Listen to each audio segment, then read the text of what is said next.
വണ്ടി ഉപയോഗിക്കുന്ന എല്ലാവരുടെയും പ്രധാന പ്രശ്നമാണ് ഹെഡ്ലൈറ്റ് ഗ്ലാസ് മങ്ങിപ്പോകുന്നത്.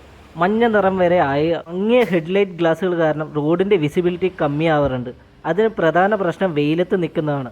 പക്ഷേ വെയിലില്ലാതെ നമ്മളുടെ കേരളത്തിൽ അത് പറ്റില്ലല്ലോ. എവിടെ പോയാലും വെയിൽ കൊള്ളും. അപ്പോൾ ഗ്ലാസ് മങ്ങാതെ ഇരിക്കാനും അതുപോലെ തന്നെ വിസിബിലിറ്റി കൂട്ടാനുള്ള ഒരു മാർഗ്ഗമാണ് ഈ വീഡിയോ കാണിക്കുന്നത്.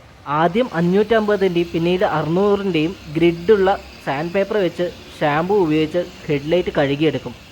എന്നതിന് ശേഷം ഈ കാണുന്ന ഒരു പോളിഷ് വെച്ച് ബഫ് ചെയ്തെടുക്കുകയാണ് രണ്ടാമത്തെ ഘട്ടം. അത് ചെയ്യുമ്പോൾ തന്നെ ഗ്ലാസ് ഏതാണ്ട് തെളിഞ്ഞു വന്നു തുടങ്ങും.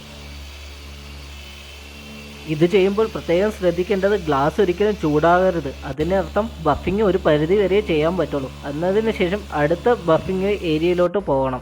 ഇല്ലെങ്കിൽ അത് വേറൊരു രീതിക്കാണ് ഈ ഗ്ലാസ്സിനെ ബാധിക്കുക. ഈ കാണുന്നതാണ് ഇതിനായിട്ട് ഉപയോഗിച്ച പോളിഷിങ് സാധനം. ഈ പോളിഷ് വാങ്ങിച്ച് കൈകൊണ്ട് ചെയ്യുന്നതും ചിലർ ചെയ്യാറുണ്ട്. പക്ഷേ എന്നാലും ഇതുപോലെ ഒരു പെർഫെക്ഷൻ കിട്ടണമെങ്കിൽ ഇതുപോലത്തെ മെഷീൻ ഉണ്ടെങ്കിൽ നന്നായിരിക്കും. ഇപ്പം തന്നെ കണ്ടില്ലേ, ഗ്ലാസിൻ്റെ തെളിച്ചം വന്നു തുടങ്ങി, പുതിയ ഗ്ലാസ് പോലെ കാണാൻ തുടങ്ങി. അതുപോലെ തന്നെയാണ് ഇനി അടുത്ത ഗ്ലാസ്സിലും ചെയ്യുന്നത്. ഷാമ്പു ഉപയോഗിച്ചു അതിനുശേഷം ഈ പോളിഷ് ഇട്ട് ബഫ് ചെയ്ത് എടുക്കണം. എന്നതിന് ശേഷം ഒരു സ്പ്രേയും കൂടി അടിക്കും. അതുകൂടെ ചെയ്ത് കഴിഞ്ഞാൽ ഈ ഗ്ലാസ്സുകളെല്ലാം വെട്ടി തിളങ്ങും കേട്ടോ.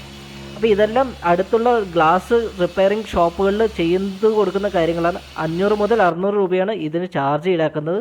ഇങ്ങനെ ചെയ്ത് കഴിഞ്ഞാൽ നിങ്ങളുടെ ഏത് മങ്ങിയ ഗ്ലാസ്സുകളും പുതിയതുപോലെ നിൽക്കും. ഒരു 6 മാസത്തെ ഗ്യാരണ്ടിയൊക്കെ പറയുന്നുണ്ട് കേട്ടോ.